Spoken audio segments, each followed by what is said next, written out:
Halo, Assalamualaikum. Apa kabar anak kelas 6 semuanya? Semoga semuanya dalam keadaan sehat walafiat. Amin ya robbal alamin. Sekarang kita akan belajar IPAS kelas 6, yaitu mengenai hemat energi dan energi terbarukan. Silakan terus saksikan video ini sampai selesai. Anak-anakku, meskipun saat ini Indonesia tidak mengalami krisis energi, kita sudah merasakan dampak dari ketergantungan terhadap energi fosil. Salah satu dampaknya adalah perubahan iklim. Perubahan iklim adalah perubahan pola cuaca yang tidak menentu. Kadang-kadang hujan turun sangat deras hingga menyebabkan banjir, sementara di waktu lain cuaca dapat menjadi sangat panas dan kering. Perubahan iklim ini terjadi karena penggunaan bahan bakar fosil yang menghasilkan gas yang disebut karbon dioksida atau CO2. Gas ini membuat suhu bumi semakin panas, sehingga cuaca menjadi sulit diprediksi. Untuk mengurangi dampak krisis energi dan perubahan iklim, harus ada upaya yang harus kita lakukan. Upaya mengurangi dampak krisis energi dan perubahan iklim. Yang pertama adalah menghemat energi. Lakukan penghematan energi dalam kehidupan sehari-hari. Gunakan peralatan listrik yang hemat energi. Ganti lampu pijar dengan lampu LED. Gunakan peralatan elektronik hanya saat diperlukan. Dan matikan perangkat listrik jika tidak digunakan.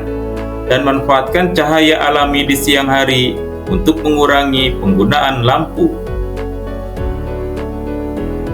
Yang kedua adalah mengembangkan energi terbarukan. Penggunaan energi fosil dalam jumlah besar menyebabkan polusi udara dan menyebabkan perubahan iklim. Oleh karena itu, banyak negara mulai mencari solusi dengan menggunakan energi terbarukan. Energi terbarukan adalah energi yang ketersediaannya selalu tersedia di alam. Sumber energi terbarukan yaitu 1. Biomasa, 2. Air, 3. Angin, 4. Cahaya matahari, dan 5. Panas bumi. Dan yang ketiga adalah meningkatkan kesadaran masyarakat. Kampanye tentang pentingnya menghemat energi dapat dilakukan melalui poster, media sosial, dan kegiatan di sekolah. Dengan begitu, semakin banyak orang yang sadar dan mau berhemat energi demi membantu menjaga bumi agar tetap nyaman untuk ditinggali. Sumber energi terbarukan. 1. Biomasa. Biomasa adalah bahan organik yang berasal dari makhluk hidup, baik hewan maupun tumbuhan. Dengan kata lain, biomasa adalah segala sesuatu yang berasal dari makhluk hidup dan dapat diubah menjadi energi.